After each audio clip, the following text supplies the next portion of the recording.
오늘 이렇게 교회에요. 상담실 자리가 없어서 집으로 왔는데 급하게 저희 집에 중학교 3학년, 중학교 1학년 두 아이도 같이 줌 수업을 하고 있습니다. 집이 전쟁입니다. 그래서 좀 여러 가지 이렇게 소리가 겹치더라도 좀 이해해 주시면 감사하겠습니다. 우리 오늘 이제 신학원서 끝나고요. 사실 이제 대집회가 일주일 좀 연기됐습니다. 우리 그래서 18일부터 연기돼서 이렇게 하게 됐는데 곧 부서 통해서 이제 이렇게 공지가 올라올 건데요. 미리 좀 아시고 계획하시면 좋을 것 같습니다. 그래서 우리 성경 공부하는 것도 좀 일정에 참고를 해야 될 것 같아요. 대집회 기간에는 이렇게 하지 않으려고 했기 때문에 저희가 이제 다음 주는 없이 그 다음 주에 보자 그랬는데 다음 주까지 3차 마무리하면 좋을 것 같습니다. 그리고 집회 이후에 또 이어서 가면 좋을 것 같아요. 그래서 전도하실 때 참고하시면 좋을 것 같아서 미리 말씀드리니까요. 부서에 다시 별도로 광고하시겠지만 광고 보기 전에 미리 좀 참고하셔서 진행하시면 좋을 것 같습니다. 잘 들리시죠? 네. 우리 기도하고 시작하겠습니다. 기도드리겠습니다. 사랑과 은혜가 많으신 고마우신 우리 아버지 하나님, 저희를 구원해 주시고 주님의 몸된 교회 가운데 살아갈 수 있도록 귀한 은혜로 붙들어 주심을 감사드립니다. 저희들이 더욱 성경에 익숙해짐으로 하나님께 가까이 하는 삶이 무엇인지 알 수 있도록 이끌어 주시기를 간절히 기도합니다. 여러 가지 어려운 마음이 있고 여러 가지 어려운 일들이 있지만 또 여러 가지 바쁜 일들이 있지만 이 시간을 더욱 지킬 수 있도록 도와주셔서 말씀에 더욱 익숙해지고자 하는 성경을 공부하고자 하는 귀한 마음, 도전을 심어주셔서 저희들이 남은 삶, 주님이 우리에게 주신 이 하나님의 말씀을 더욱 익숙해가는 천국의 제자된 서기관들이 될 수 있도록 도와주시옵소서. 오늘 또 그 일을 위해서 함께 모여 있습니다. 저희들이 말씀을 흘려듣지 않고 말씀 한 구절 한 구절 가운데 우리에게 마땅히 주신 교훈이 무엇이 있는지 알 수 있도록 도와주시옵소서. 또 저희들에게 아직 주님을 알지 못하는 많은 영혼들에게 주님을 전하는 귀한 기회를 허락해 주셨습니다. 18일부터 다시 일정을 바꿔서 계획해 주신 데는 이유가 있음을 믿고 저희들이 또 기도하는 마음으로 그 집회를 준비할 수 있도록 도와주시옵소서. 무엇보다 비록 온라인으로 진행되는 시간이지만 우리 주님 친히 역사해 주셔서 많은 영혼들이 주님께 돌아오는 귀한 기회의 시간이 될 수 있도록 이끌어 주시기를 간절히 기도합니다. 함께 기도하고 있는 우리 형제자매님들 동참함으로 또 기도함으로 그 시간을 함께 할 수 있도록 도와주시옵소서. 오늘 또한 저희들에게 말씀을 배울 수 있는 귀한 기회를 허락해 주신 것도 감사드립니다. 오늘의 모든 시종도 주님께 맡기오니 주관해 주시옵소서. 모든 기도 저희를 사랑하시는 우리 주 예수님의 이름으로 감사하며 기도드렸습니다. 아멘. 네. 우리 신명기 33장 말씀을 찾겠습니다. 신명기 33장입니다.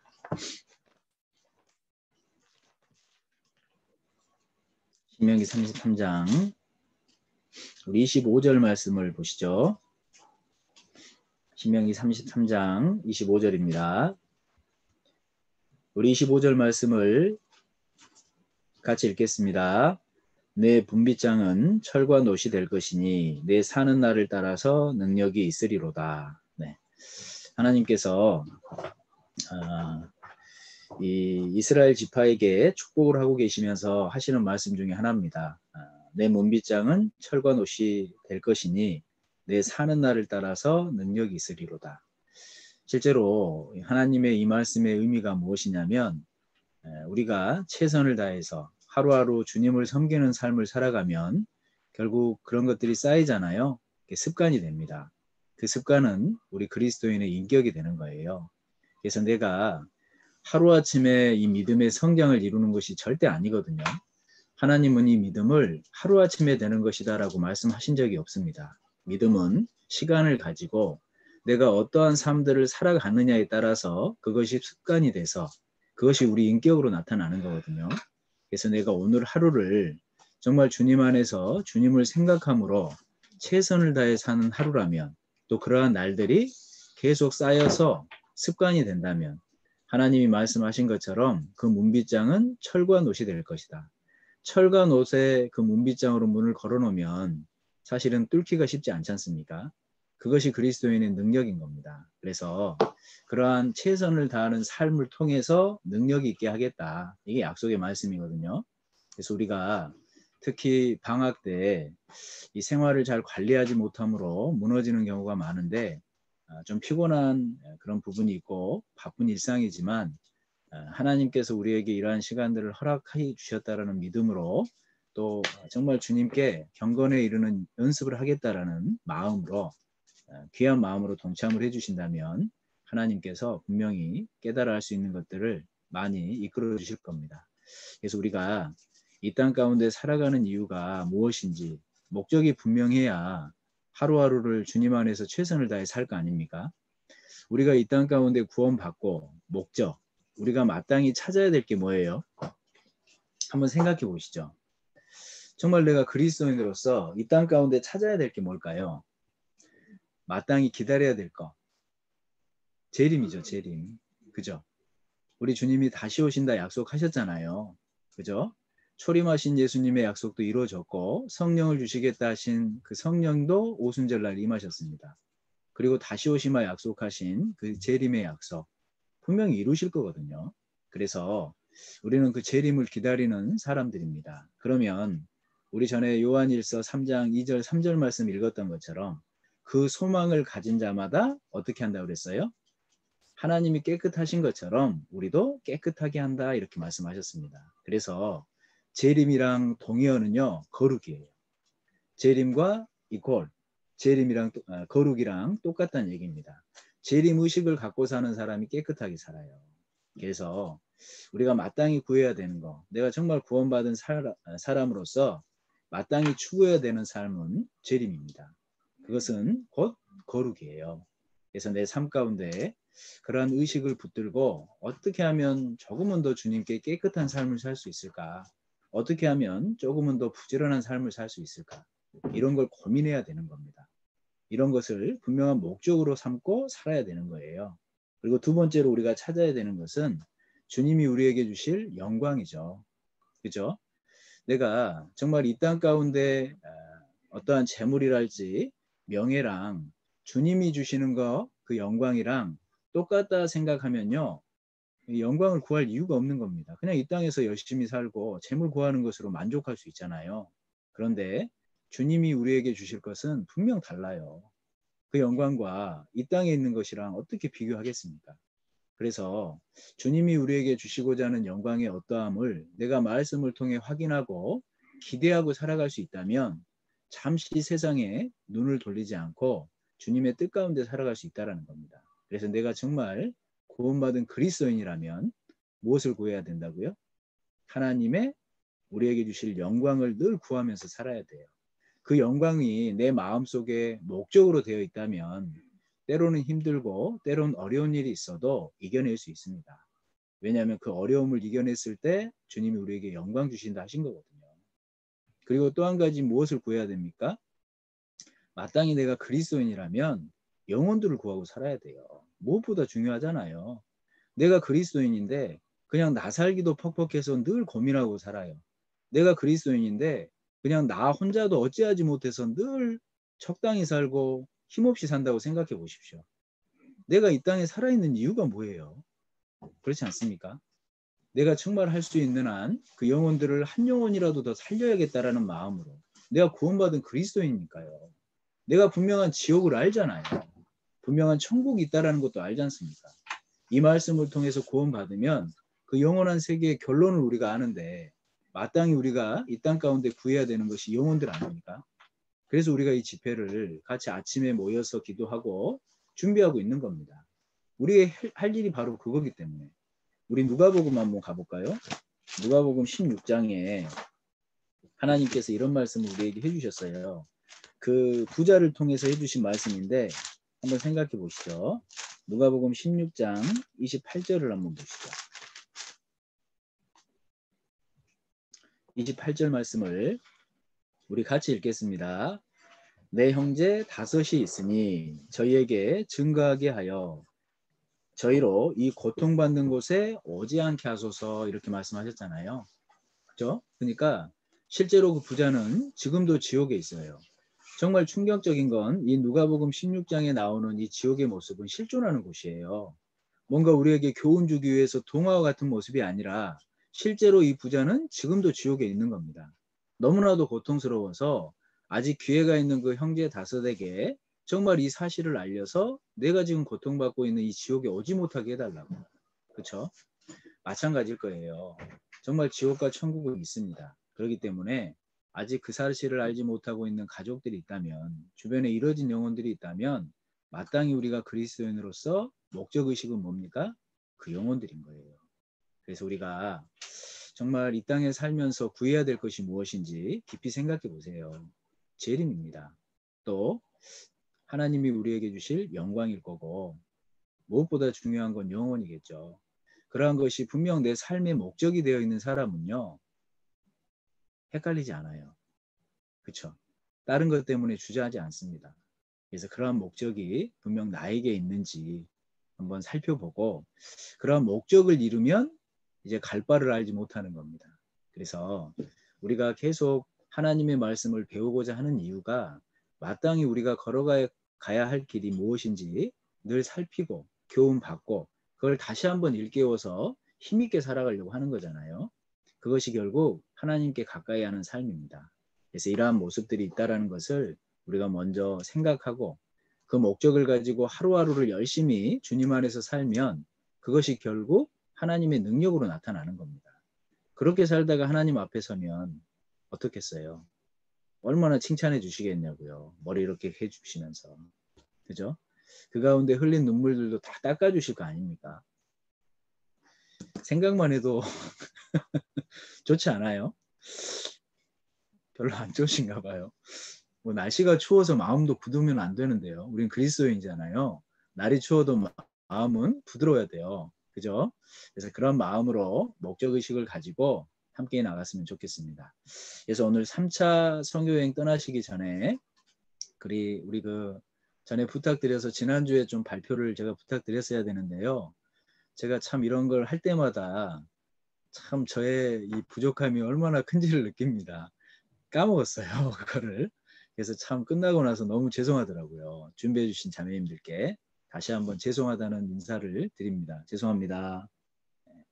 대신에 오늘 우리 자매 3조에서 이렇게 준비해 주신 2차 선교 여행을 듣고 또 이어가면 좋을 것 같습니다. 예. 우리 누가 발표해 주시죠? 제가 하려고 합니다. 네. 네. 안녕하세요. 화면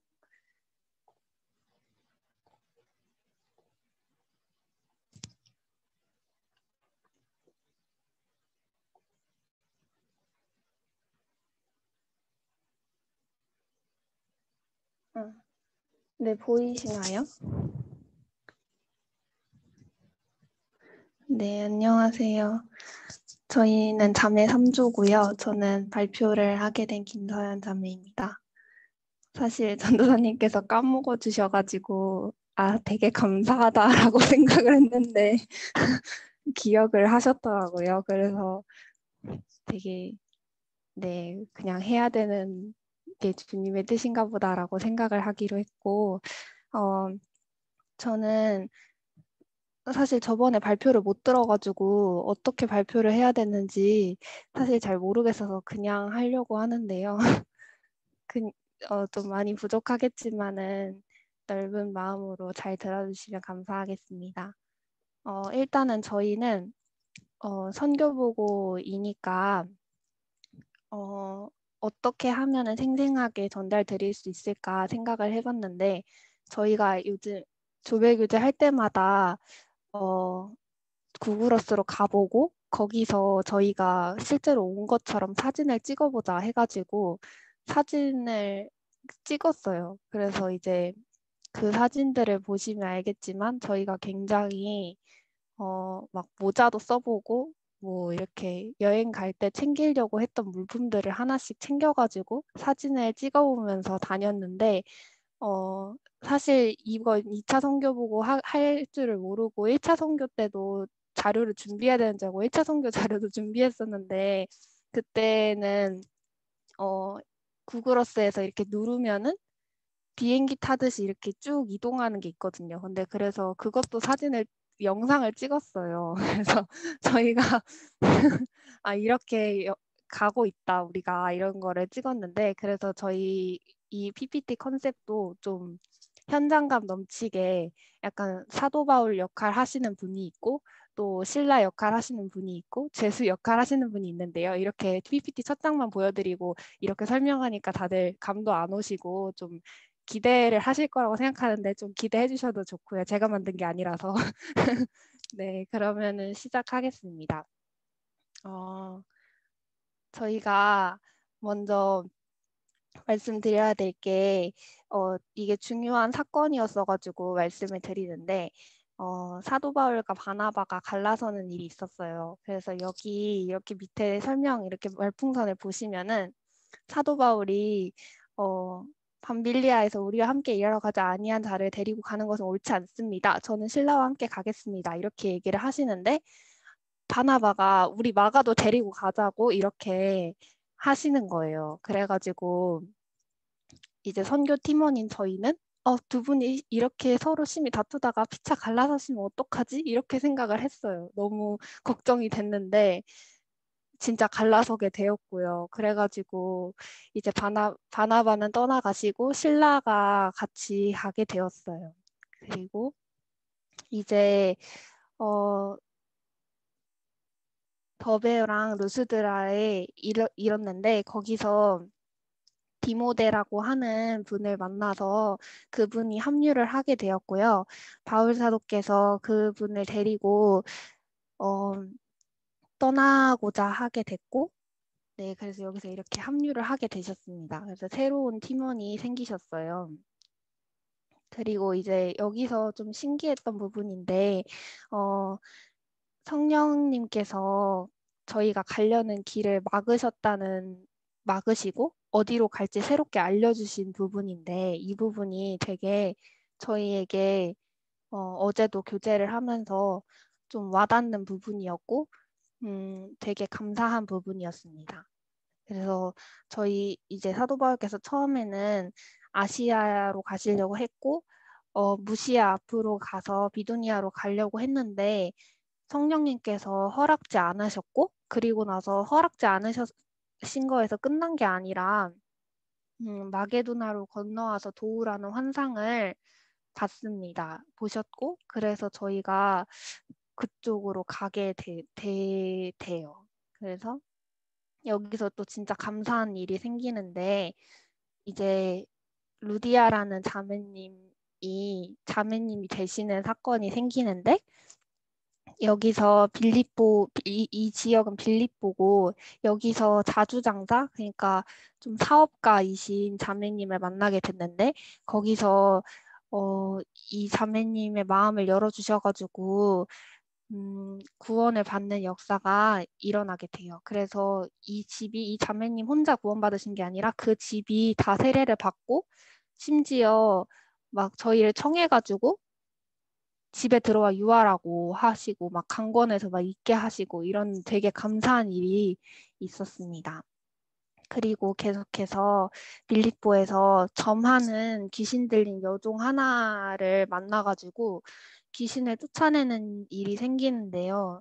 근데 이 일로 인해 가지고 이 여종을 데리고 있던 주인들이 이 여종이 되게 생계 수단이었던 거예요. 돈을 버는. 근데 이제 그게 사업 수완이 없어지니까 갑자기 이제 저희가 미워졌던 거죠. 그래가지고 바울 사도님이랑 막 잡아가지고 막 옥에 갇히게끔 막 그렇게 해요. 그래가지고 저희가 이제 이거는 되게 상황을 좀 웃기게 표현했는데 사실 되게 웃기진 않았는데요.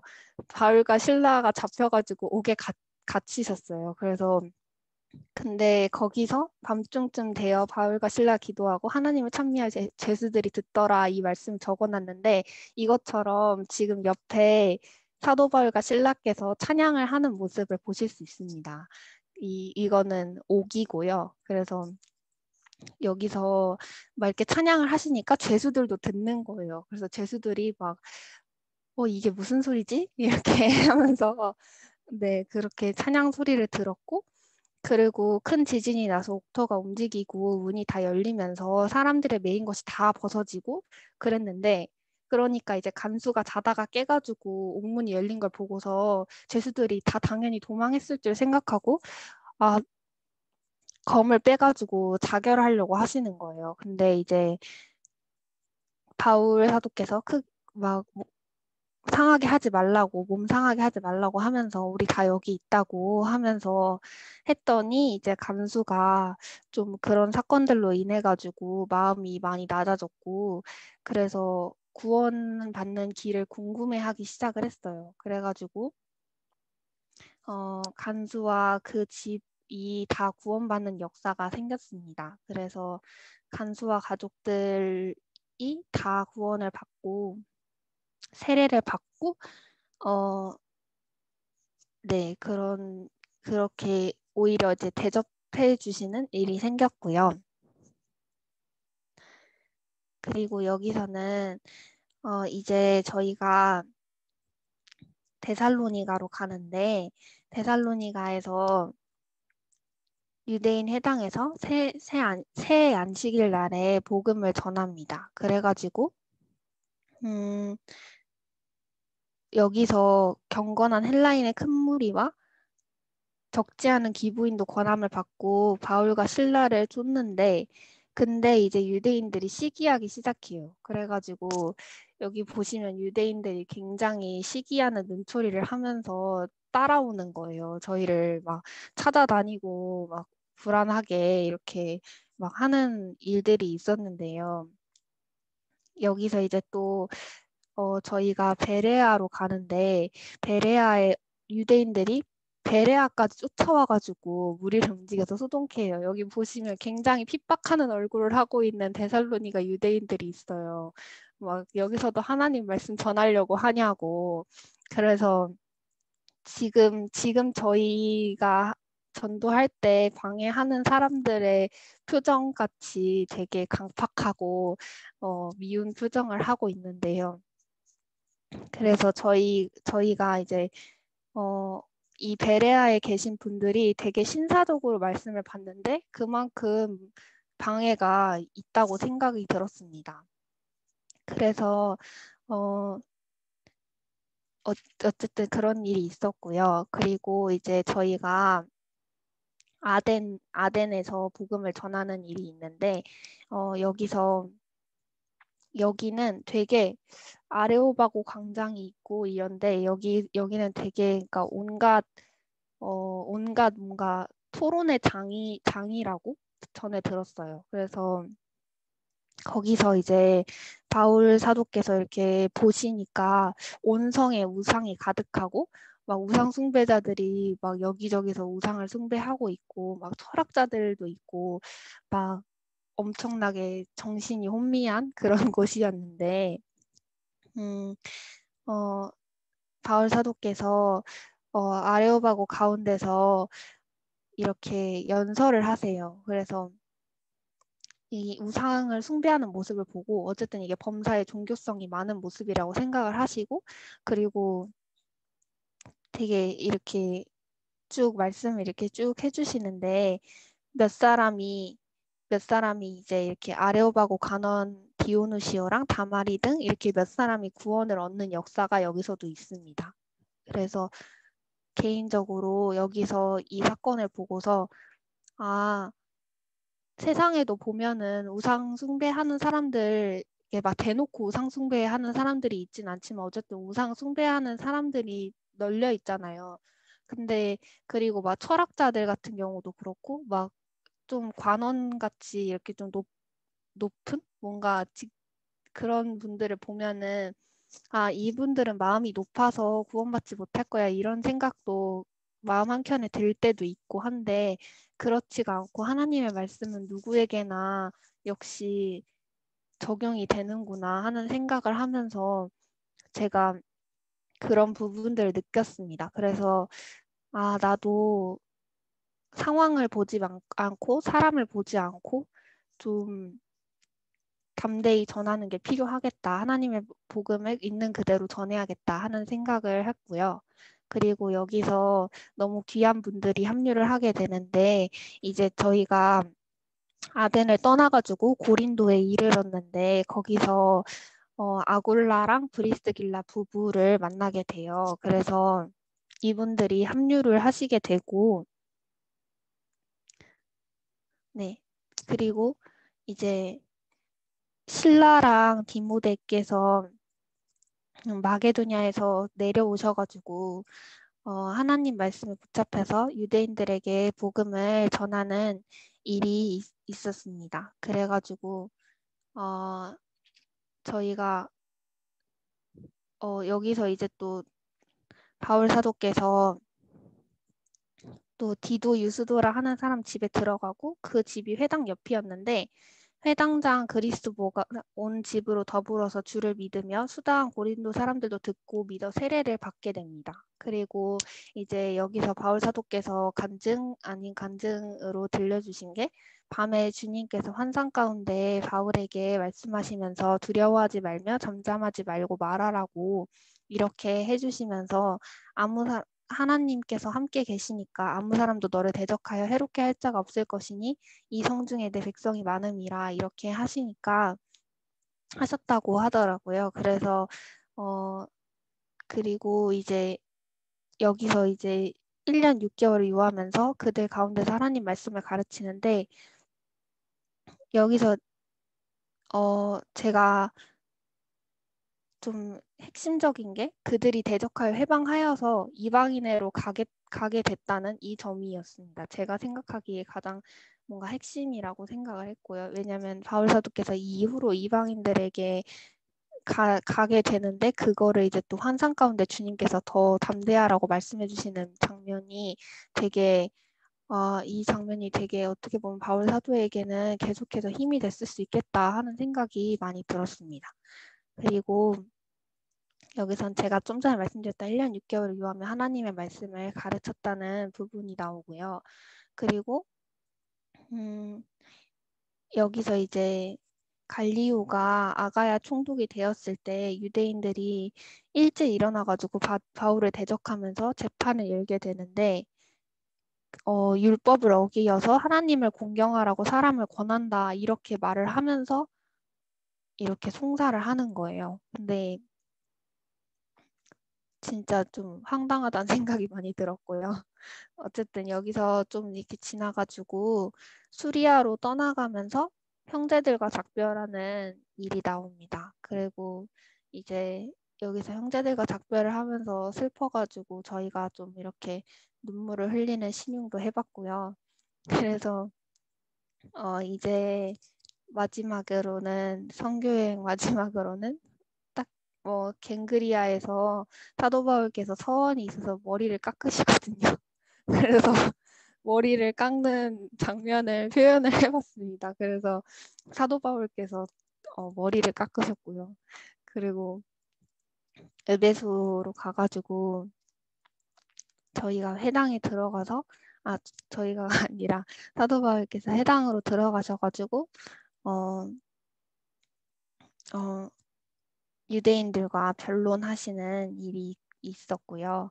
그리고 가이사랴에서 이제 에베소를 떠나가지고 가이사랴에 상륙해서 올라가서 교회의 안부를 물은 후에 다시 안디옥으로 내려가는 이런 일정으로 2차 선교 여행이 마쳤습니다. 그래서 네, 저는 여기까지 발표를 하겠고요. 제가 발표를 하면서 사실 제가 직접 간 사람처럼 과몰입해서 발표를 해야지라고 생각을 하고 했는데 사실 그게 좀 어렵네요. 그래가지고 잘 그렇게는 못한 것 같지만 넓은 마음으로 잘 들어주셨으면 좋겠습니다.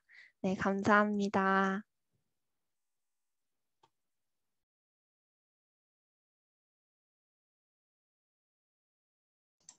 예, 아이고. 저는 직접 다녀오신 줄 알았습니다.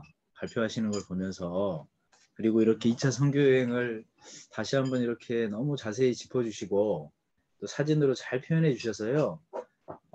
다시 한번 이렇게 복습하는 시간도 되고 너무 감사한 것 같아요. 그 3조 자매님들은 2차 선교 여행의 그 경로를 안 잊어먹겠어요. 한 군데 한 군데 이렇게 찝으면서 그렇게 사진까지 하고 사건까지 다뤄왔으니 마음속에 오랜 시간 남아있을 것 같습니다. 우리 3조 자매님들 너무 수고해 주셨는데 박수 한번 드리시죠. 예. 감사합니다. 이렇게 조별 교제 시간에 좀 활용해서 이러한 발표들을 하고 또 준비를 해보면 어쨌든 나한테 도움이니까 너무 좋은 것 같아요.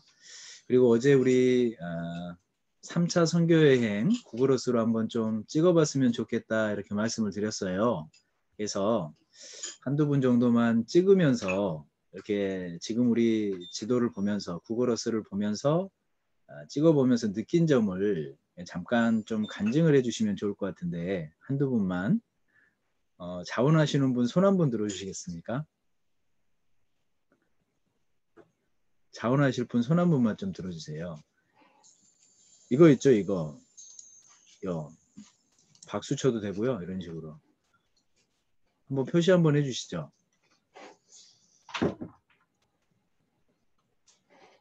없어요? 한두 분이니까요. 선착순입니다. 선착순. 누가 좋으실까요? 김윤영 형제님? 김윤영 형제님? 예. 전우사님. 예. 찍어보셨죠? 구글어스로? 예, 그렇습니다. 예. 찍으면서 좀 느낀 점 잠깐만 이렇게 좀 얘기해 주시면 좋을 것 같은데요. 예, 예, 굉장히 갑작스럽게, 예. 사실 이제 좀, 예, 네, 그럼 짧게 말씀드리겠습니다. 저는 예, 김윤영 형제이고요.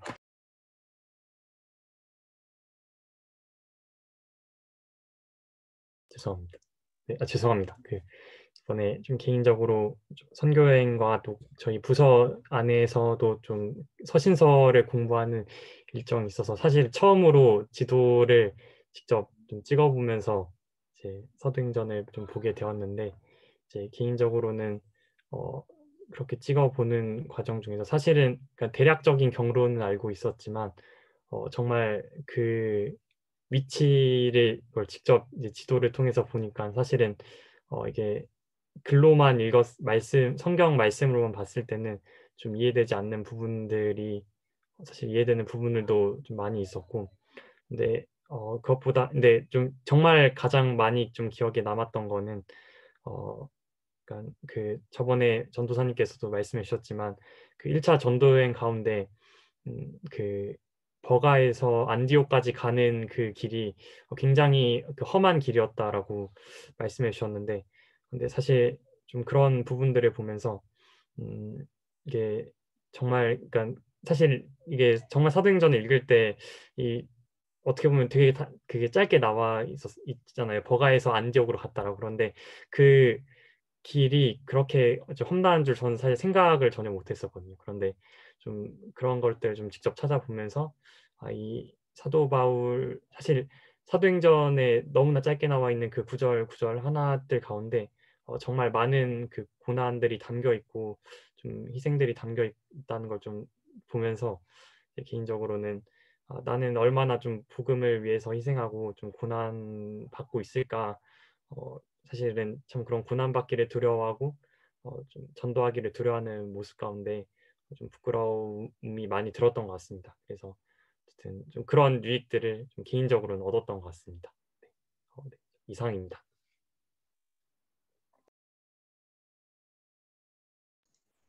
예. 이렇게 저도 이제 1차부터 사실 이제 예루살렘 성지 순례부터 1차, 2차, 3차 로마행까지 이렇게 쭉 찍어보면서요. 구글어스로 이렇게 찾아볼 생각까지는 못 해봤는데 내가 살고 있는 이 세상 가운데 그 지역 한 군데 한 군데 찾으면서 그때 있었던 일을 좀 생각해보고 이렇게 묵상을 하는 시간을 가지면서 내가 왜 이 땅 가운데 살아있는지 다시 한번 이렇게 생각을 했던 계기가 된 것 같아요. 그래서 우리 사도 바울께서도 구원받은 이후로 순교 당하실 때까지 사실은 복음을 위해 살았잖아요. 그런 생각도 해봤습니다. 우리가 간혹 교회 안에서 살면서요, 마땅히 이 땅에서 좀 누려야 될 것도 좀 못 누리는 것 같고, 그렇죠? 어쩔 때는 새벽부터 새벽까지 교회 안에만 있잖아요. 그럼 어떤 생각이 들어요? 한 번씩 내가 왜 이러고 살고 있지? 이런 생각이 들 때도 있어요, 사실은. 그죠? 근데 저를 그럴 때마다 일깨워주는 것이요, 이 땅이 전부면 그렇게 사는 게 가장 비참한 거잖아요. 그런데 우리는 이 땅 가운데가 전부가 아닌 걸 분명히 아는 사람들입니다. 그러니까 우리 서두에 나눴던 것처럼 정말 주님 오실 날을 바라고 또 주님이 주실 영광을 바라고 내 삶의 목적이 영혼들에 있다라는 것을 잊지 않으면 마땅히 내가 이렇게 살아야지, 이러한 삶이 오히려 복이지, 이런 생각을 할 수 있어요. 그래서 우리가 학생 때에 옆에 있는 친구들을 보면 세상을 누리고 사는 것 같은데 나는 왜 이렇게 살지? 때로는 여러 가지 이제 취업을 준비하면서도 여러 가지 이런 내가 앞으로 살아갈 길을 고민하면서도 그런 고민을 가질 수 있습니다. 그런데 내가 마땅히 이 땅 가운데 살아있는 목적을 분명히 하면 어떻게 살아야 될지 주님이 그 길도 알려주셔요. 그래서 여러 가지 어려움이 엄습할 때마다 내가 왜 살아있는지 이 땅에, 그것을 다시 한번 꼭 말씀을 통해서 일깨우시면 좋을 것 같습니다. 우리 자매님 한 분 더 들었으면 좋겠는데요. 시간이 좀 부족한 관계로 다음에 또 기회가 되면 같이 한번 찾아보면 좋을 것 같습니다. 그래요. 오늘은요, 우리 3차 선교여행 시간이 좀 또 많이 부족하겠는데 12시만 넘어가면 표정들이 안 좋아지시더라고요. 그래서 웬만하면 12시 전에 끝내려고 하는데 조금 넘어가더라도 그냥 사랑의 눈빛으로 좀 봐주세요. 아시겠죠? 네. 그렇게 늦게는 안 끝낼 테니까요. 사랑의 눈빛으로 좀 봐주시고 함께 나갔으면 좋겠습니다. 우리 3차 여행 이렇게 시작하면서 안디옥으로 돌아오셔서 얼마 있다가 다시 이렇게 3차 선교여행을 출발하시는 사도 바울 모습을 이렇게 배웠습니다. 그래서 이 갈라디아, 부르기아 지역을 이렇게 다녀서 1차 선교여행 또 2차 때 세워졌던 그 교회들을 다시 한번 굳게 하는, 그러니까 사도 바울은 복음만 전하고 끝난 게 아니라 교회를 세우기를 간절히 희망하고 또 그러한 부분 때문에 늘 염려하고 그런 마음이 있으셨잖아요. 그래서 꼭 선교여행을 다닐 땐 기존에 다녀왔던 지역을 다시 다니면서 복음도 전하고 교회도 세우는 그 일 가운데 헌신했다라는 것을 우리가 생각을 해봤습니다. 그리고 이제 에베소로 들어가서 에베소에서 약 3년의 시간을 보내시는데 그곳에 참 많은 일이 있어요. 그리고 그 에베소에서 우리가 얻게 될 많은 교훈들이 있습니다. 먼저는 우리가 그 아볼로도 만나봤잖아요. 그죠? 이제 사도 바울이 들어가시기 전이죠. 에베소의 아볼로가 알렉산드리아 출신인데 그 사람은 이제 구원받지 못하고 이 회개의 세례만 알았다, 이렇게 이제 말씀을 드렸어요. 근데 예전에도 저도 그런 생각을 해봤습니다. 이 아볼로에 대한 내용을 읽으면서요, 이 요한의 회개의 세례만 알았다. 그러니까 오실 예수님을 알고 그 메시아, 예수님이 그 메시아였다라는 걸 모르고 예수님이 하신 일을 몰랐다. 이거에 대해서 조금 이해를 하지 못하는 경우가 있었는데 조금만 생각해 보면 이 말이 무슨 말인지 알아요. 예를 들어서 아볼로가 분명히 이제 성경을 알았던 사람이기 때문에 오실 메시아는 알았습니다. 그렇죠? 그리고 그 예수님께서 무슨 일을 위해서 오실지도 분명히 알았을 거예요. 그런데 우리가 살고 있는 지금 시대의 모습을 봐도 헷갈릴 게 없는 게 무엇이냐면 사실 이 성경 안에 예수님이 우리를 위해서 무슨 일을 해주실지 또 예수님이 실제로 그 일을 어떻게 해주셨는지 명확히 기록이 돼 있죠. 그럼에도 불구하고 이 성경을 배우는 많은 사람들이 그 사실을 마음으로 받아들이지 못해요. 먼저는 알지 못하니까 받아들이지 못하는 모습도 있겠죠. 그리고 어떤 사람들은 다른 육신적인 욕심 때문에 일부러 받아들이지 않는 사람도 있습니다. 그렇죠? 그리고 그때 당시에 유대인들처럼 초림하시는 예수님과 재림하시는 예수님에 대해서 구분을 못했어요. 유대인들은 지금 오랜 시간 식민지 생활을 하다 보니까 어때요? 초림하시는 예수님보다는 그 식민지 생활에서 우리를 구원해 주시고 그 로마를 깨부셔 주실 예수님만을 기다렸다는 거예요. 왕으로 오실. 그러니까 죄 때문에 우리 죄를 위해서 어떻게 죽으실 예수님을 못 봤다는 겁니다. 아볼로도 그러한 모습 중에 하나였을 거예요. 분명히 구약 가운데 오실 예수님은 알았는데 실제로 그 예수님이 바로 그분이었다라는 걸 매치를 못 시킨 거죠. 예를 들어서요.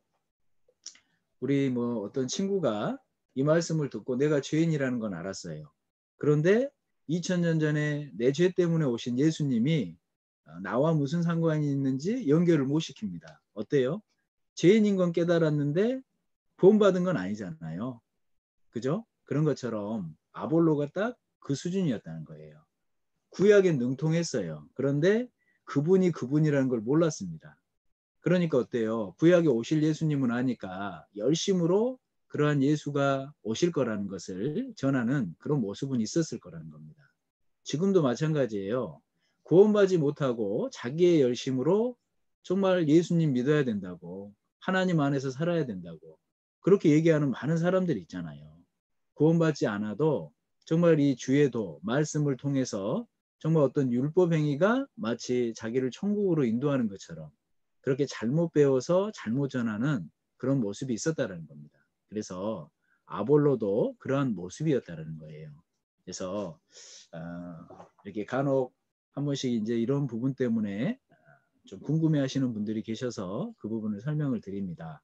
그래서 실제로 이제 아볼로가 이 성경 가운데 나와 있는 예수님 분명히 이렇게 구약을 통해 알고는 있었는데 실제로 오신 예수님이 그분이라는 걸 몰랐고 그러니까 구원이 아니라고 말씀드린 거고 실제로 예수님 안에서 마땅히 어떻게 살아야 될지 구약에도 많은 가르침이 있었잖아요. 그 가르침을 받아서 열심히 살아야 된다. 이렇게 주의 도를 열심히 좀 전했을 겁니다. 그런데 그것이 구원이 아니었기 때문에 사실은 하나님께 좀 무관한 거였죠. 그래서 사실 그러한 열심을 보고 이 브리스길라와 아굴라를 연결시켜 주셔서 복음을 깨닫게 해주셨는지 몰라요. 우리 그 고넬료도 마찬가지고 에티오피아 내시도 마찬가지잖아요. 하나님을 경건히 섬기는 그런 모습이 있었습니다.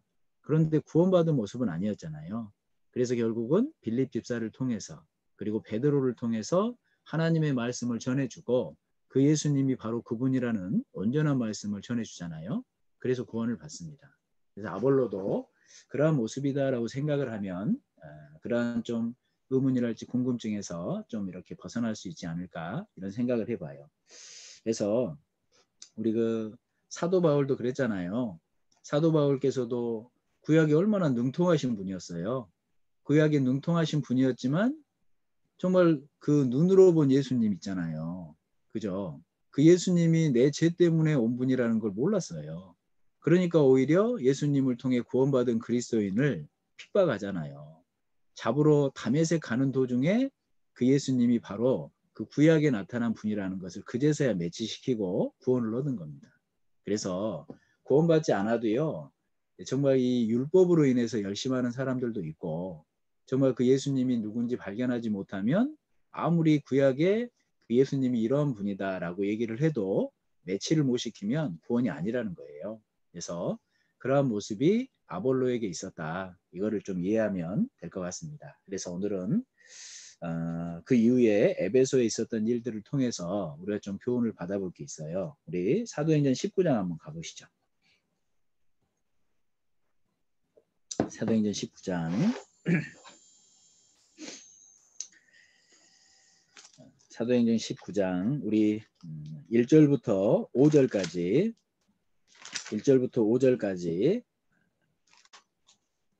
7절까지 읽으시죠. 1절부터 7절까지 같이 한번 읽어보겠습니다. 아볼로가 고린도에 있을 때에 바울이 윗지방으로 다녀 에베소에 와서 어떤 제자들을 만나 가로되 너희가 믿을 때에 성령을 받았느냐 가로되 아니라 우리는 성령이 있음도 듣지 못하였노라. 바울이 가로되 그러면 너희가 무슨 세례를 받았느냐? 대답하되 요한의 세례로라.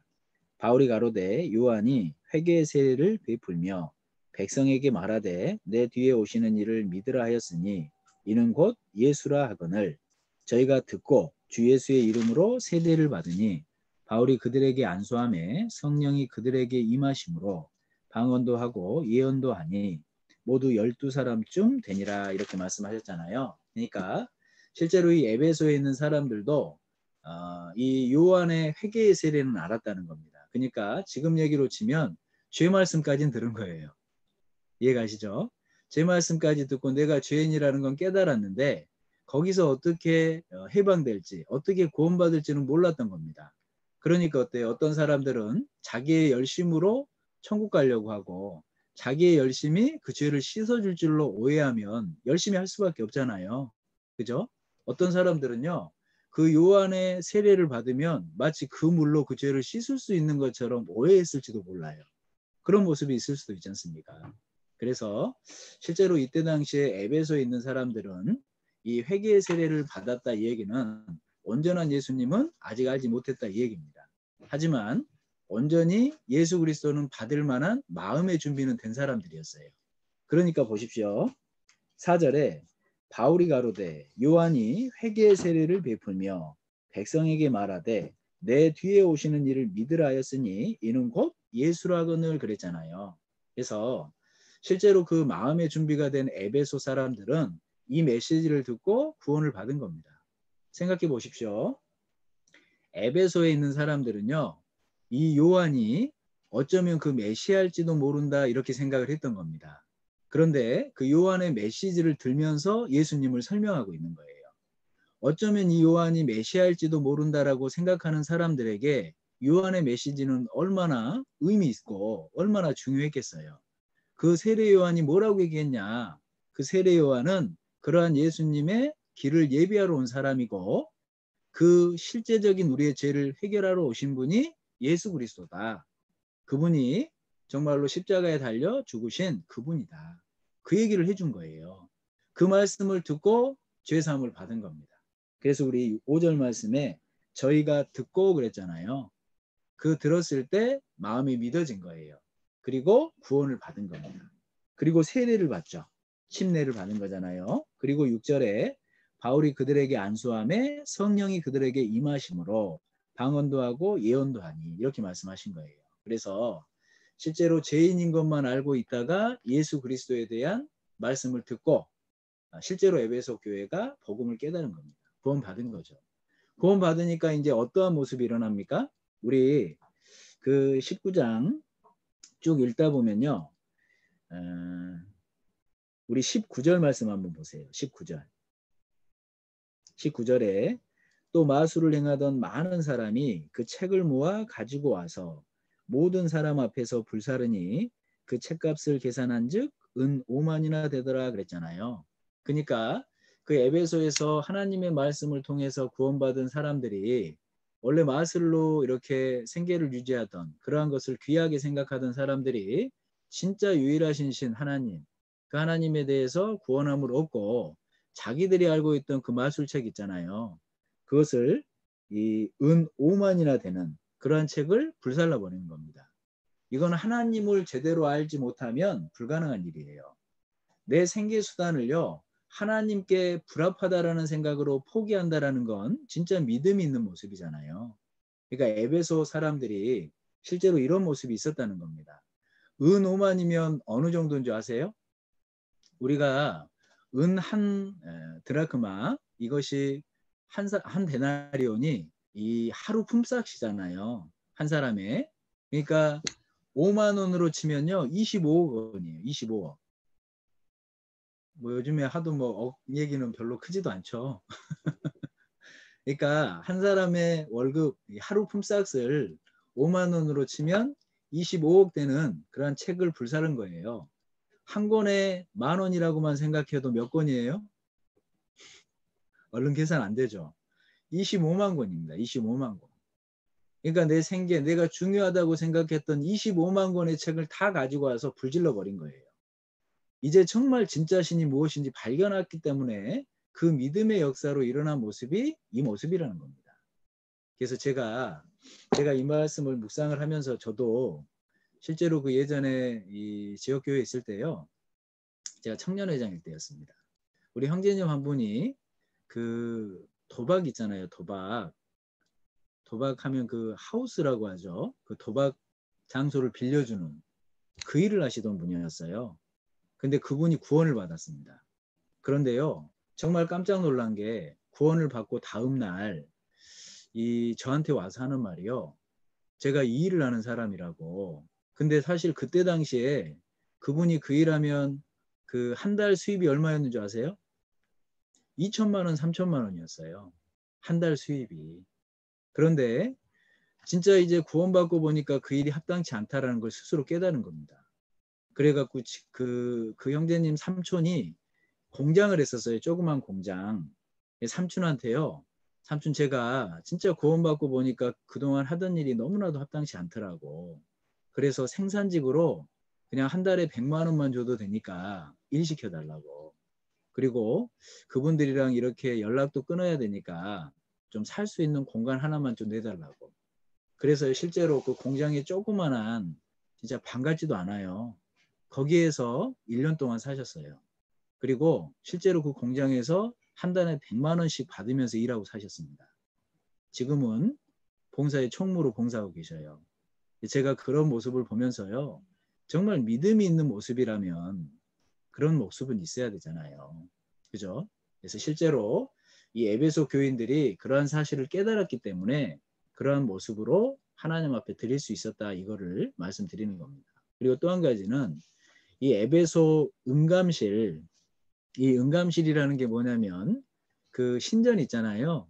신전을 은으로 그 소형 모형으로 만드는 그 직업입니다. 그리고 그 응감실이 그 소형으로 만든 모형이에요. 그걸 팔면은 꽤 큰 이익을 얻을 수 있었는데 실제로 이제 하나님을 아니까 그러한 신전, 그 신을 섬기는 것이 얼마나 무익한 건 줄 알잖아요. 그걸 살 필요가 없었다는 거예요. 그러니까 그 응감실을 만들던 직공들이 얼마나 큰 타격을 받았겠습니까? 이 얘기는 다시 한번 생각해 보면요. 하나님을 깨달은 사람들이 우상에게로 돌아오는 그 역사가 이 에베소 교회에 분명히 드러나 있었다는 거예요. 그러니까 우리 데살로니가 그 전서 1장 배우면서도 느꼈던 것처럼 이 하나님을 아는 믿음이 있잖아요. 그 죄사함을 얻는 믿음, 천국 가는 믿음이라는 것이 단지 지식으로만 되는 게 아니라는 겁니다. 마땅히 그 말씀을 들음으로 성령께서 도와주시고 역사해 주셔서 마음으로 믿어져야 진짜 우상에서 돌아설 수 있는 거예요. 그게 진짜 하나님을 믿는 참 역사잖아요. 그래서 우리가 구원에 대해서 생각할 때도 마찬가지입니다. 내가 정말 그러한 하나님을 알고 그러한 그리스도의 사랑을 내가 안다면 나에게도 남은 삶 가운데 그런 모습은 있어야 되는 거예요. 내가 여전히 세상 가운데 구별되지 못하고 저는 여전히 세상이 좋아요. 그런데 구원은 받았어요. 증거가 있어야죠. 그렇지 않습니까? 아니 구원은 받았다고 하는데 그냥 세상에서 살아요. 그게 어떻게 구원받은 사람의 모습입니까? 적어도 마음에 그런 결단 정도는 있어야 되는 겁니다. 우리가 이 믿음을 깨달은 사람이라면 에베소 교회의 그런 모습처럼 실제로 돌아오는 우상을 버리고 돌아오는 그러한 이 믿음의 모습을 주님께 좀 보일 필요도 있다는 거예요. 그리고 또 한 가지는요. 정말 하나님은 살아계신 분이고 창조주시잖아요. 그래서 내가 그러한 하나님께 쓰임받는 모습으로 살아야 되는 거예요. 내가 하나님을 사용하는 게 신앙생활이 아니에요. 신앙생활은 내가 하나님께 쓰임받는 겁니다. 그렇죠? 그러니까 그걸 잘못 생각하면 어때요? 내가 어려울 땐 하나님께로 와서 기도하고 그 어려움이 해결되면 또 세상으로 가고 그건 하나님을 사용하는 거죠. 우리 그 기억나세요? 홈리와 비너하스 그 엘리의 아들들이잖아요. 그죠? 블레셋 전쟁에 딱 나가서 지니까 딱 와서 뭐 들고 나가요? 언약궤 들고 나가잖아요. 언약궤가 우상이에요? 아니지 않습니까? 그게 하나님을 사용하는 모습이에요. 하나님은 절대 그러한 사람에게 사용되지 않으시는 분이에요. 우리의 마음을 아시는 분입니다.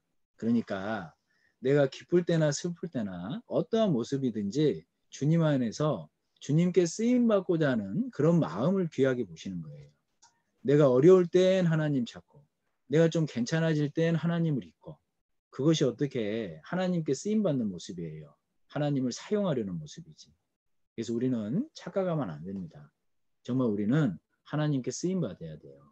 하나님을 사용하려고 하면 안 돼요. 아시겠죠?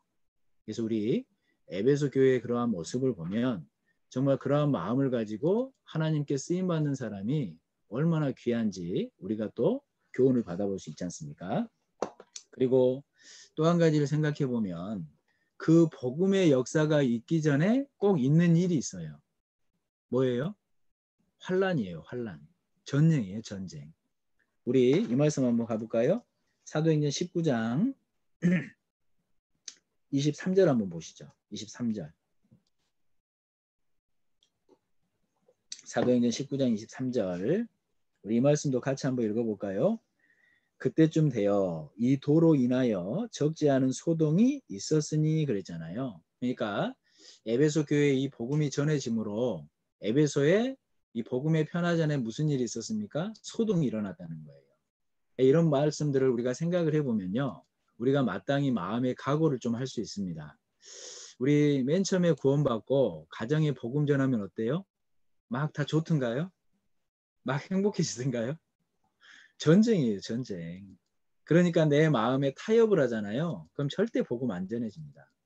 실제로 예전에 하나님을 알지 못했던 예레미야 당시에 거짓 선지자들 뭐라고 얘기했어요? 야, 우리 평강하다. 우리 평강하다. 그런데 뭐라 그러시죠? 그게 진짜 평강이냐? 아니라는 거예요. 그죠? 심상이 고쳐지면서 이제 괜찮다. 왜요? 전쟁하기 싫으니까 그냥 괜찮아, 괜찮아. 절대 그래서는 복음의 역사가 없다라는 거예요. 우리 예레미야 한번 가볼까요? 예레미야서에 보면 이런 말씀들이 있어요. 예레미야 6장 예레미야 6장 우리 13절 14절 13절과 14절 우리 말씀은 같이 한번 읽어보죠. 이는 그들이 가장 작은 자로부터 큰 자까지 다 탐람하며 선지자로부터 제사장까지 다 거짓을 행함이라. 그들이 내 백성의 상처를 심상히 고쳐주며 말하기를 평강하다 평강하다 하나 평강이 없도다 그랬잖아요. 그러니까 내가 싸우기 싫어서 내가 고난받는 게 싫어서 평강하다 평강하다 하는 것은 거짓 선지자의 모습이랑 똑같아요. 내가 이 복음을 실제로 심어주기 위해선 전쟁도 감수해야죠. 때로는 이 복음의 편하 이전에 이 전쟁이 있다는 걸 각오하고 마음에 좀 예산도 갖는 것이 우리 입장에서는 중요하잖아요. 우리 8장도 한번 봐보시죠. 예레미야 8장 11절입니다. 예레미야 8장 11절 이 말씀도 우리 같이 한번 읽어보죠. 그들이 딸 내 백성의 상처를 심상히 고쳐주며 말하기를 평강하다 평강하다 하나 평강이 없도다 그랬잖아요. 이 삶 가운데 내가 전쟁을 감수해서라도 전해야 되는 분은 예수 그리스도입니다. 그 예수 그리스도께서만 진정한 평강을 주시는 거예요. 근데 내가 그 전쟁하기 싫어서 평강하다 평강하다 하는 것은 오히려 그 영혼들을 지옥으로 인도하는 거예요. 이게 거짓 선지자입니다. 그게 진정한 평강이 아니잖아요. 그래서 우리가 이 에베소 교회의 모습을 보면 실제로 이 복음을 전하기 전에 복음의 이 전쟁은 분명히 있어요. 그러니까 하나님이 예수님께서 우리에게 뭐라고 말씀하셔요? 내가 너희에게 화평을 주러 온 줄로 생각지 마라. 검을 주러 왔다 그러시잖아요. 실제로 전쟁이 있어요. 내가 이 복음을 내가 먼저 깨달으면 가정에 이 복음을 전하기 전에 전쟁이 있고 어려움이 있습니다. 저희 가정도 맨 처음에 저희 막내 동생이 구원받았어요. 희한하잖아요. 아니 그래도 좀 집에서 영향력 있는 사람이 구원받아서 좀 말씀 듣자 그러면 좋을 것 같은데 희한해요. 우리 교회 안의 모습을 보면요. 그 가정에서 가장 연약한 듯한 사람이 구원을 먼저 받습니다. 그리고 그래도 가정에서 꽤 권력 있는 사람들한테 복음을 전하게 하셔요. 그러니까 시끄럽잖아요. 저도 저희 동생이 6년 동안 졸라서 이제 말씀을 듣고 구원을 받았어요. 그리고 나서 복음을 딱 듣고 나니까 어때요? 이 복음 우리 어머니 아버지가 들으면 야, 나처럼 천국 갈 수 있잖아요. 그러니까 다음 날 아버지 말씀 들으셔야 된다고. 천국 갈 수 있다고. 그랬더니 아이고 우리 아들 고맙다. 아버지 생각해주고 그랬겠어요? 미친놈. 이제 이놈도 미쳤다고. 대부분 그렇게 얘기하시더라고요. 그러니까 실제로 정말 이 복음을 전하고자 하면 전쟁이 있어요. 그래서 우리가 그리스도인으로서 그러한 부분을 좀 각오해야 되는 부분도 있다라는 겁니다. 그래서 우리 그 데살로니가 전서에도 사도 바울께서 이 복음을 전할 때 뭐라고 얘기하시죠? 내가 평화 중에 이 복음을 전했다 안 하시죠? 많은 싸움 중에 너희에게 이 복음을 전했다고 말씀하시잖아요. 그래서 주님 앞에 설 때까지 사실 이 복음을 전하는 것은 싸움입니다. 그것을 분명히 안다면 내 마음속에 이 복음을 위해서 어떠한 예산을 좀 계획해야 될지 어떠한 각오로 임해야 될지 분명히 우리가 알 수 있다는 거예요. 그리고 또 한 가지를 생각해 보면 우리 사도행전 19장 6절을 보시죠. 6절에 바울이 그들에게 안수함에 성령이 그들에게 임하심으로 방언도 하고 예언도 하니 그러셨잖아요. 그러니까 우리가 이렇게 순서를 보면요.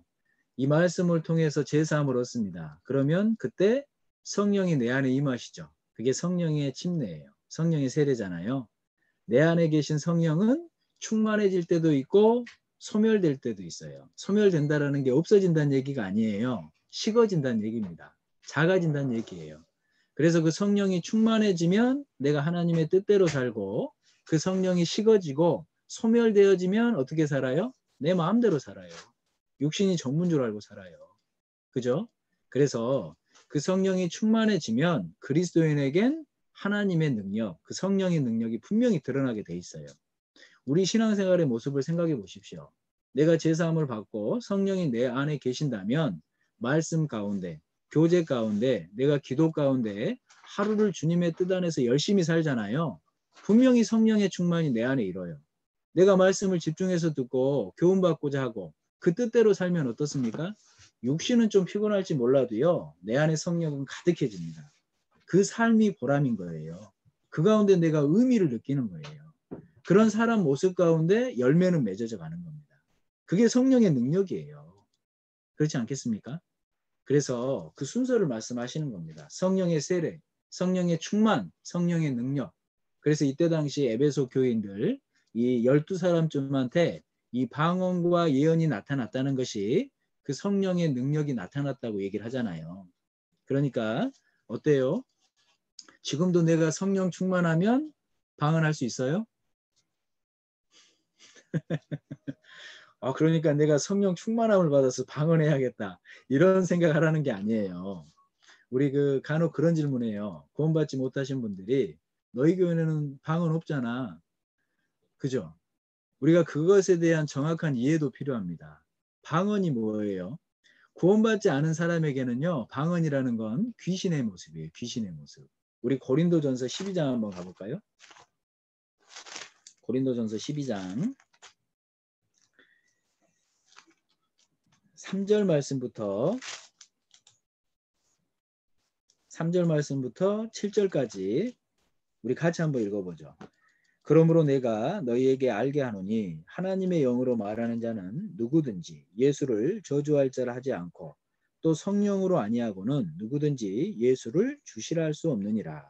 은사는 여러 가지나 성령은 같고 직임은 여러 가지나 주는 같으며 또 역사는 여러 가지나 모든 것을 모든 사람 가운데서 역사하시는 하나님은 같으니 각 사람에게 성령의 나타남을 주심은 유익하게 하려 하심이라 그랬잖아요. 그죠? 그러니까 이 말씀은 무슨 말씀입니까? 정말 그 성령을 받은 사람이 예수님을 주라 부를 수 있는 거예요. 구원받은 그리스도인이잖아요. 그러니까 그렇게 구원받은 그리스도의 안에 계시는 성령은 같은 성령입니다. 그러니까 그러한 그리스도인이 주님이라고 부르는 주님은 같은 주님이셔요. 같은 하나님이시죠. 이건 무슨 말씀을 하셔요? 은사 이전에, 직임 이전에 먼저는 무엇보다 성령을 모시는 그리스도인의 삶이 중요한 거다. 먼저 구원받으라는 얘기인 거예요. 그렇게 구원받은 사람에게 그 다음으로 원하시는 것이 은사고 직임이지 구원받지도 않은 사람에게 은사라는 건 의미 없는 거예요. 그래서 오히려 이 구원받지 못하고 방언하는 모습으로 마치 뭔가 신령한 걸 갖고 있는 것은 오히려 사단의 계계에 속아서요 지옥으로 끌려가고 있는 모습인 겁니다. 그래서 이 하나님께서 우리에게 이런 말씀을 주시는 것은 방언이 대단하다는 게 아니에요.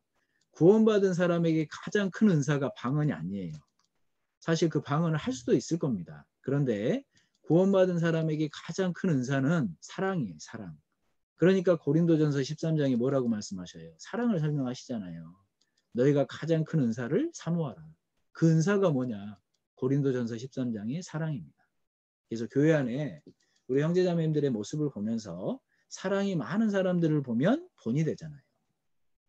정말 그러한 사랑 가운데 참 이렇게 미워할 수밖에 없고 원망 불평할 수밖에 없는 상황인 것 같은데도 불구하고 하나님의 사랑 때문에 참고 이해하려고 하는 모습들을 보면서 우리가 교훈을 받고 참 나도 저런 모습 담고 싶다 이런 생각하지 않습니까? 그래서 하나님께서 우리에게 주시는 가장 큰 은사는요 어떤 능력이 아니에요. 정말 주님의 사랑을 닮은 그러한 내 안에 사랑이 있는 것이 하나님이 내게 베풀어 주시는 가장 큰 은사라는 겁니다. 그 사랑의 가장 큰 표현이 뭐예요? 뭘 것 같아요? 영혼 전도예요. 이루어진 영혼들을 그렇게 사랑하는 큰 사랑의 표현, 그게 전도입니다. 사실은. 그러니까 구원받은 그리스도인에게 가장 큰 은사는요. 전도하는 그런 열심의 모습인 거예요. 그것처럼 귀한 은사가 없는 겁니다. 그래서 방언에 대해서 누군가 그렇게 얘기를 하면요. 이 말씀을 보여주시면서 얘기하세요. 방언이 중요하겠냐고. 그게 아니라고. 하지만 이 구원받은 사람에게도 분명 방언의 모습이 있을 수는 있어요. 근데 극히 제한적일 겁니다. 하나님께서 이 방언의 모습을 보일 때는요. 결국은 구원으로 인도하기 위해서 필요할 때 그죠? 극히 제한적으로. 그러니까 어찌 보면 가장 작은 은사인 거예요. 그러니까 아 나도 방언할 수 있구나. 좀 방언을 해봐야겠네. 이런 생각할 필요 없어요. 우리한테는 방언을 할 기회를 주실까요? 안 주실까요? 안 주세요. 왜요? 성경이 있는데 무슨 방언이 필요해요? 성경 말씀 보여드리면 되는데. 우리 고린도전서 13장 가볼까요? 고린도전서 13장에 이런 말씀 있잖아요. 고린도전서 13장 10절 말씀 한번 봐보시죠. 10절. 우리 10절을 같이 한번 읽어보죠. 온전한 것이 올 때에는 부분적으로 하던 것이 폐하리라 그러셨어요. 여기서 온전한 것이 뭡니까? 성경입니다. 성경. 하나님은 온전한 것인 성경을 우리에게 주셨어요. 부분적으로 하던 건 뭐예요? 그때 당시 행하던 방언, 예언들의 그런 모습입니다. 그러니까 지금은 온전한 걸 주셨는데 뭐하러 부분적인 것으로 하나님을 증거하십니까? 의미가 없는 일이에요. 그래서 지금은 방언이나 예언이나 어떤 기적 같은 것들이 일어나지 않아도 충분히 하나님을 믿을 수 있고 구원함을 받을 수 있는 시기입니다. 그러니까 하나님이 굳이 방언 예언을 허락하실 이유가 없어요. 그래서 어떤 방언에 대해서 얘기할 때 우리가 이러한 말씀들을 통해서 명확하게 좀 알고 있으면 우리가 분명하게 그분들한테 설명해 드릴 수도 있고 우리도 교훈을 받아볼 수 있잖아요. 그래서 내가 정말 관심을 갖고 귀 기울여야 될 것은 말씀이라는 거예요. 우리 이사야 말씀 한번 가볼까요? 이사야 28장 한번 가보시죠. 이사야 28장. 이사야 28장 우리 9절로 11절을 한번 보시죠. 9절로 11절. 제가 읽어드리겠습니다. 그들이 이르기를 그가 네게 지식을 가르치며 네게 도를 전하여 깨닫게 하려는가? 젖떨어져 품을 떠난 자들에게 하려는가? 대저 경계에 경계를 더하며 경계에 경계를 더하며 교훈에 교훈을 더하며 교훈에 교훈을 더하되 여기서도 조금 저기서도 조금 하는구나 하는도다. 이렇게 말씀하셨잖아요. 그러면서 11절에 뭐라고 얘기하시죠? 그러므로 생소한 입술과 다른 방언으로 이 백성에게 말씀하시리라 이렇게 말씀하신 겁니다. 이게 무슨 얘기입니까? 성경은 사실은 이곳저곳에서 우리에게 경계를 주고 교훈을 주시는 많은 말씀들이 있습니다. 너무나도 확실한 말씀이에요. 그럼에도 불구하고 그 말씀을 받아들이지 않는 유대인들에게 방언을 주신 거예요. 비유를 주신 거예요. 우리 호세아서도 가볼까요? 호세아서에 이런 말씀이 있습니다. 호세아 12장 가보시죠. 호세아서 12장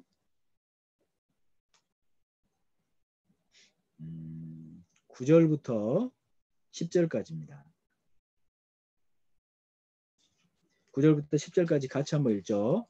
네가 애굽 땅에서 나옴으로부터 나는 내 하나님 여호와니라. 내가 너로 다시 장막에 거하게 하기를 명절일에 하던 것 같이 갖게 하리라. 내가 여러 선지자에게 말하였고 이상을 많이 보였으며 선지자들을 빙자하여 비유를 베풀었노라 그랬잖아요. 그러니까 하나님이 하나님의 뜻을 먼저 나타내는 것은 말씀이었습니다. 이때 당시에도. 그렇죠? 명확하잖아요. 그리고도 그 말씀을 받아들이지 않으면 방언이에요. 그리고 비유해 주셨어요. 이거는요. 하나님을 분명히 알라고 하시는 하나님의 뜻이지 요상한 데 사용하라고 주시는 게 아니라는 거예요. 근데 우리가 지금 살고 있는 이 시대는 말씀으로 명확히 설명해 주고 계시고 하나님의 뜻이 무엇인지 사실 말씀 가운데 다 기록해 두셨기 때문에 비유랄지 어떤 방언이랄지 이런 예언의 모습은 굳이 필요치 않습니다. 그래서 우리가 말씀에만 잘 창념하고 살면 하나님의 뜻을 분명히 이해하고 살아갈 수 있어요. 그래서 에베소 교회의 그런 모습을 통해서도 분명히 우리에게 교훈하시는 많은 내용들이 있습니다. 그 외에도 이 에베소 교회에서 사도 바울께서 행하셨던 많은 모습들을 보면 여러 가지 교훈을 받아볼 수 있다는 겁니다. 다시 우리 사도행전 19장 가보죠. 사도행전 19장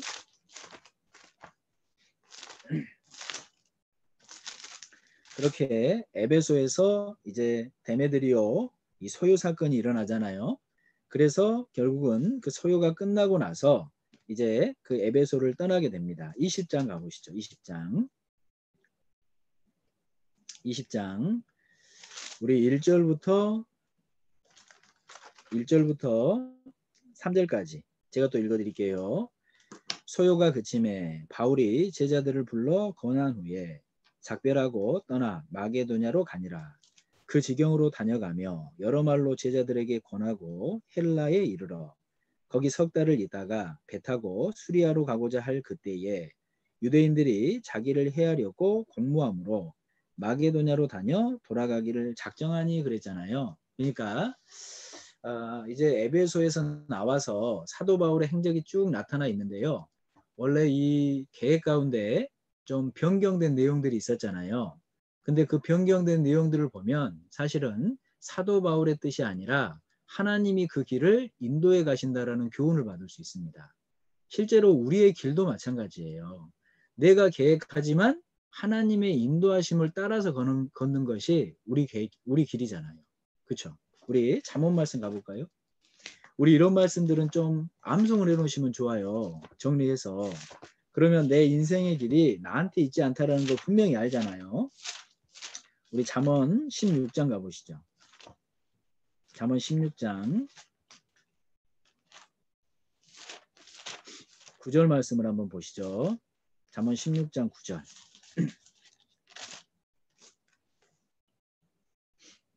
잠언 16장 9절. 우리 말씀 같이 한번 읽어볼까요? 사람이 마음으로 자기의 길을 계획할지라도 그 걸음을 인도하는 자는 여호와시니라 그랬지 않습니까? 그렇죠? 그러니까 내 마음속에 이러한 여러 가지 계획을 세웁니다. 하지만 그 길을 계획하시고 인도하시는 분은 하나님이시라는 거예요.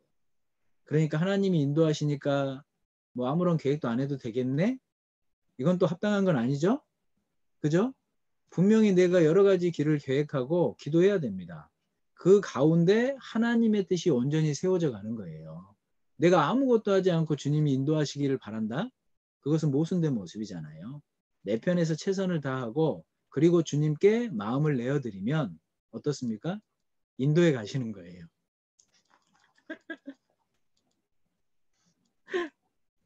화면을 보면 다 알아요. 지금 뭐 하고 있는지. 온라인이라고 생각하면 안 돼요. 우리 오프라인으로 지금 같이 여행하고 있는 거잖아요. 그렇죠? 제가 좀 참아야 되는데 이렇게 웃음이 나와서 죄송합니다. 화면을 보고 있으니까 우리 형제님들의 너무 밝은 모습을 보면서 저렇게 행복할 수도 있구나. 이렇게 산자의 행복이 이건구나. 이런 생각이 들어서 잠시 멈췄습니다. 어쨌든 하나님이 우리의 길을 인도하시는 거예요. 아시겠죠?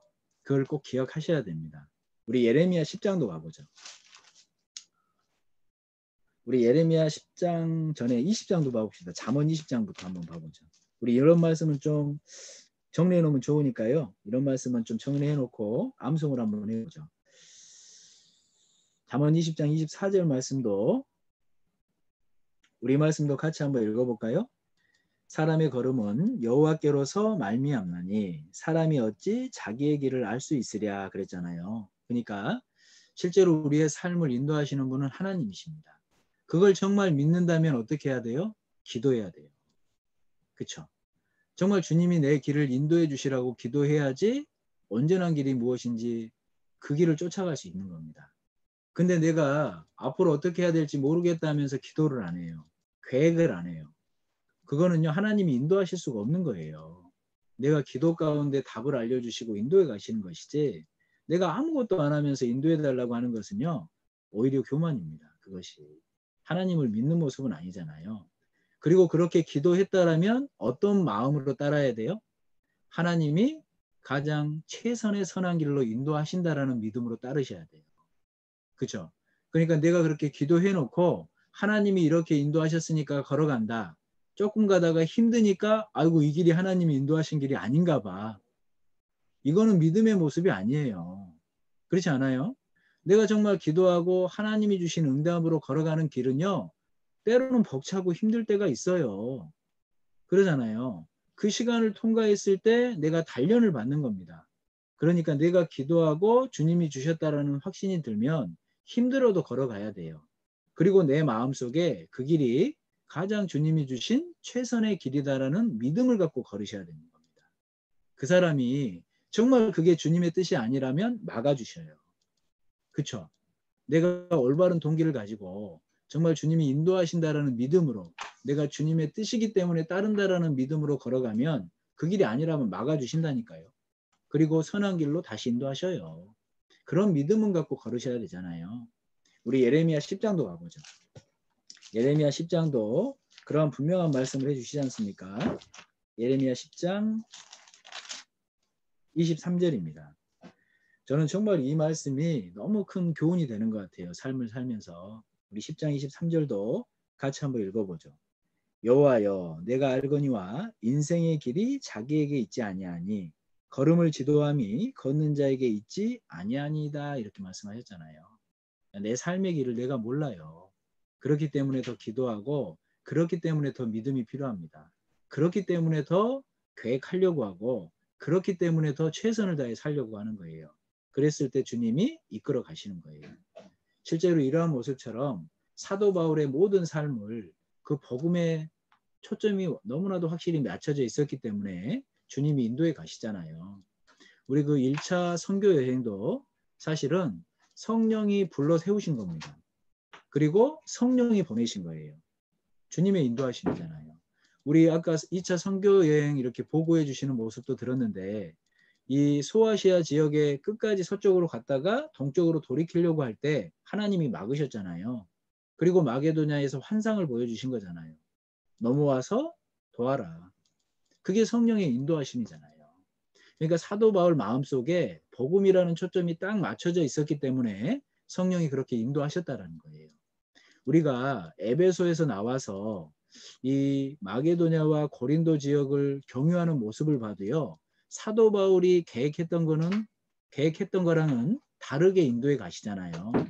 그죠? 그러니까 실제로 우리의 삶의 모습도 마찬가지라는 겁니다. 계획은 분명 내가 계획하고 준비하지만 주님이 이끄시는 삶이라는 거예요. 그게 그리스도인의 삶입니다. 그죠? 내가 구원 받았는데 여전히 내 삶은 내가 주인이에요. 그게 무슨 그리스도인의 삶이에요. 그거는 내가 주인된 삶이지. 우리의 삶의 주인은 주님이셔요.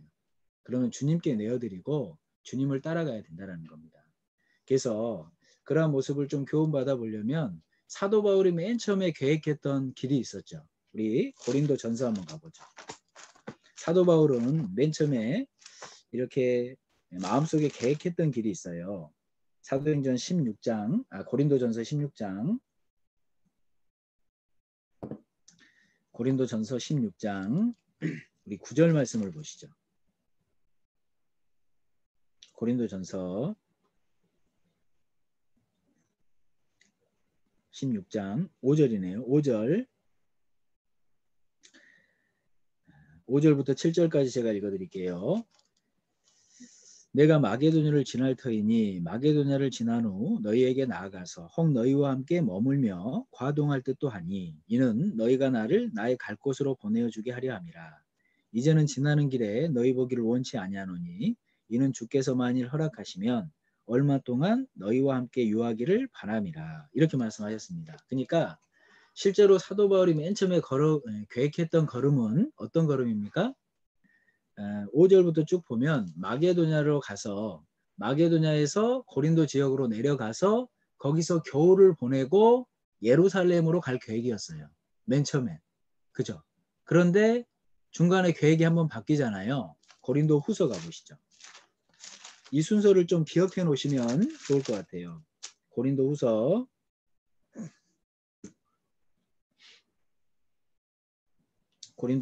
우리 1장 15절 말씀 봐보세요. 15절부터 17절까지 역시 제가 읽어드리겠습니다. 내가 이 확신을 가지고 너희로 2번 은혜를 얻게 하기 위하여 먼저 너희에게 이르렀다가 너희를 지나 마게도냐에 갔다가 다시 마게도냐에서 너희에게 가서 너희가 보내줌으로 유대로 가기를 경영하였으니 이렇게 경영할 때에 어찌 경홀히 하였으리요. 혹 경영하기를 육체를 좇아 경영하여 예하고 아니라 하는 일이 내게 있었겠느냐 그러셨잖아요. 그러니까 그 계획이 이렇게 바뀌었던 겁니다. 우리 맨 처음에는 마게도냐로 가서 고린도로 갔다가 고린도에서 겨울을 보내고 예루살렘으로 갈 계획이 세웠었는데 바뀐 거죠. 어떻게 바뀌었어요? 고린도로 갔다가 마게도냐로 갔다가 다시 고린도로 왔다가 유대로 가기로 경영했다. 이렇게 얘기를 하시는 겁니다. 그런데 실제 걸음은 어떻게 됐어요? 실제는 우리 사도행전 20장 아까 1절부터 읽었던 말씀처럼 마게도냐로 갔다가 고린도로 갔다가 그쵸? 다시 마게도냐로 올라와서 배편으로 예루살렘까지 이렇게 걸어가는 그러한 여정으로 바뀌잖아요. 그러니까 이렇게 경영할 때 내 생각으로 했겠느냐? 그게 아니라는 겁니다. 그것이 성령의 인도하심이라는 거예요. 내 삶도 마찬가지입니다. 내가 계획은 하지만 정말 주님의 뜻을 쫓고자 한다면 주님이 인도해 가셔요. 그래서 내가 주님 앞에 섰을 때 어떻습니까? 그 걸음이 성령의 인도였다. 이걸 분명히 하나님 앞에 고백하면서 설 수 있다는 거예요. 그래서 이 사도 바울의 이 드로아까지 가는 과정 가운데 또 이 마게도냐와 고린도 지역, 아가야 지역을 이렇게 순회하는 과정 가운데도 사도 바울의 계획이 아닌 성령의 인도하심을 따라 분명히 움직였다라는 것을 우리가 성경을 통해서 알 수 있고 아까 우리 찾으셨던 잠언 16장 9절, 잠언 20장 24절, 예레미야 10장 23절 이 세 말씀은 암송을 하셔요. 내 삶의 주인은 주님이시다. 내 삶의 길을 인도하시는 분은 내가 아니다. 주님이 분명히 이끌어 가시고 내가 그 뜻을 쫓고자 하는 올바른 동기만 갖고 살아간다면 선한 길로 인도하시는 분이 하나님이십니다. 굳이 사도 바울의 그러한 걸음을 계속 그렇게 바꾸실 이유가 뭐겠어요? 바로 나에게 이 시간을 아시고 교훈받기 원하시는 겁니다.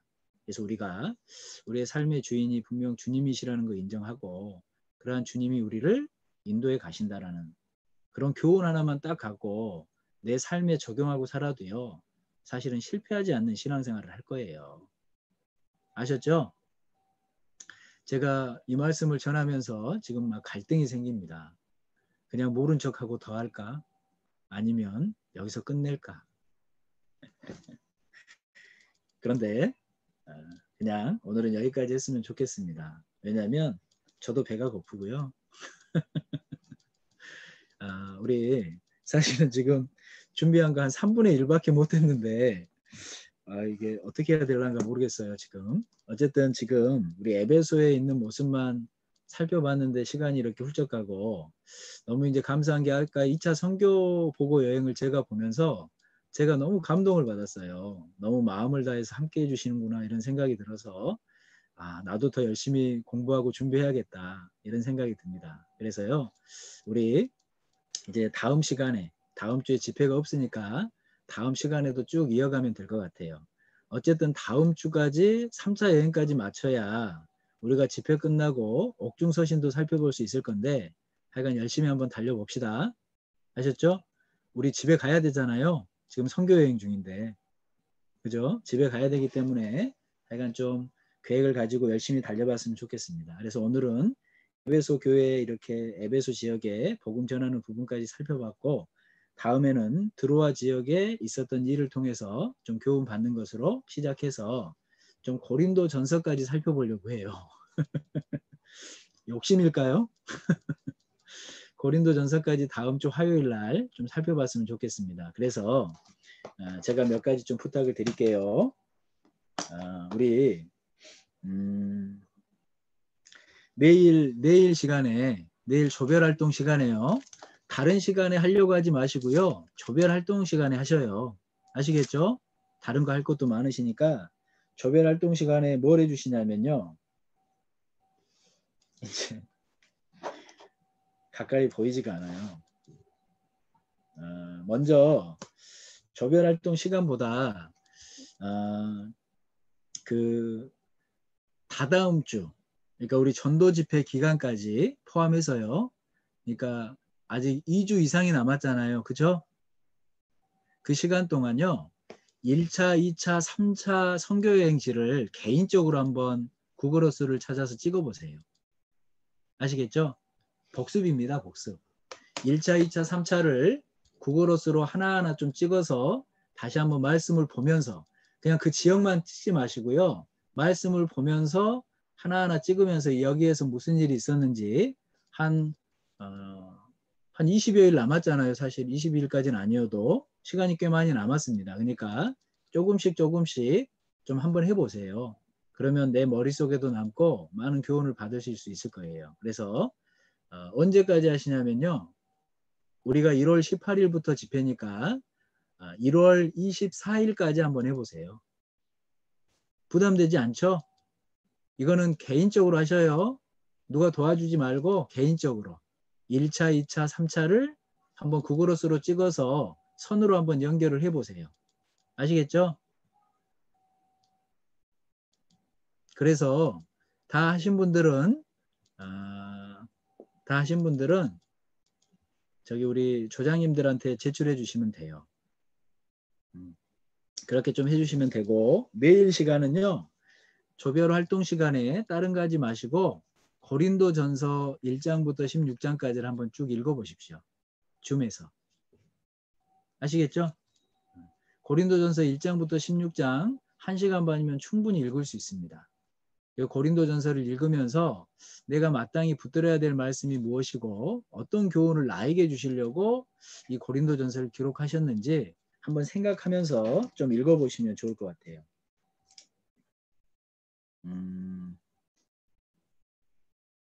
그리고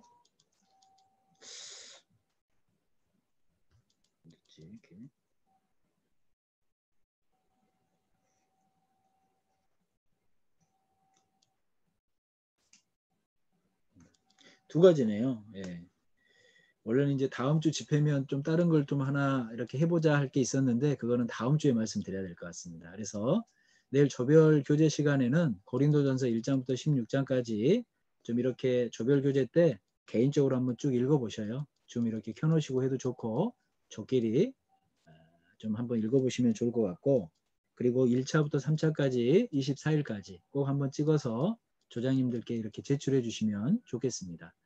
우리 조장님들이 여러 가지 할 일들이 많아요. 그죠? 그러니까 좀 개인적으로 잘해서요. 말하지 않아도 미리 좀 보내줘 보세요. 그러면 얼마나 조장님들이 기쁘시겠어요. 정말로 정말 내가 의미 있는 시간을 보내고 있다. 우리 형제자매들이 이렇게 잘 도와주시는구나. 얼마나 더 힘이 나시겠습니까? 그죠? 그러니까 또 내일 모레까지인데요. 아무도 안 보내주셨어요. 뭐 이런 독촉하지 않도록 좀 미리해서 한번 좀 보내줘 보셔요. 왜 이렇게 표정들이 안 좋아요? 언짢은 일 있으세요? 이렇게 내일 조별활동 시간 활용하시고 또 고린도전서 읽어보시고 1, 2, 3차 찍어서 그렇게 한번 제출해 주시면 좋을 것 같습니다. 다음 주에 또 할 부분들은 또 제가 그때그때 조별활동 시간에만 해도 충분히 가능한 것들로 이렇게 설명드리도록 하겠습니다. 우리 끝까지 파이팅 했으면 좋겠습니다. 아시겠죠? 그래서 우리가 진짜 얼마 남지 않은 때를 주님께 가까이 하는 그런 신앙생활, 성경에 더 익숙해지는 그런 우리가 됐으면 좋겠습니다. 파이팅입니다. 네, 그래요. 그 화면 다 보이니까 다른 거 하지 마시고 집중하셔야 돼요. 아시겠죠? 네. 우리 오늘 기도하고 오늘 마치도록 하시죠. 기도드리겠습니다. 사랑과 은혜가 많으신 고마우신 우리 아버지 하나님, 저희들에게 오전 시간 허락해 주셔서 성경에 더욱 익숙해지고자 하는 저희들의 마음을 충족해 주신 것 감사드립니다. 저희들이 더욱 하나님의 말씀에 가까이 함으로 하나님께 더 다가갈 수 있도록 도와주시옵소서. 결국 이러한 시간들을 통해 하나님의 어떠함을 알고 또 전도의 소중함을 깨달아 할 수 있도록 이끌어 주시기를 간절히 원합니다. 사람의 지혜가 아닌 성령의 능력으로 저희들의 마음을 감동시켜 주셔서 우리의 마음에 불을 일으켜 주시고 무엇보다 그 불로 인해 많은 영혼들을 주님께 돌아오게 하는데 쓰임받을 수 있도록 이끌어 주시옵소서. 계획된 18일부터 대전도 집회가 준비되어 있습니다. 그 가운데도 우리가 사도 바울의 마음을 안다라면 한 영혼이라도 분명히 인도할 수 있도록 지금부터 준비하고 또 헌신하는 귀한 시간이 될 수 있도록 도와주시옵소서. 오늘 또 함께해 주신 교제의 모든 시종 감사드립니다. 저희를 사랑하시는 우리 주 예수님의 이름으로 감사하며 기도드렸습니다. 아멘. 수고하셨습니다.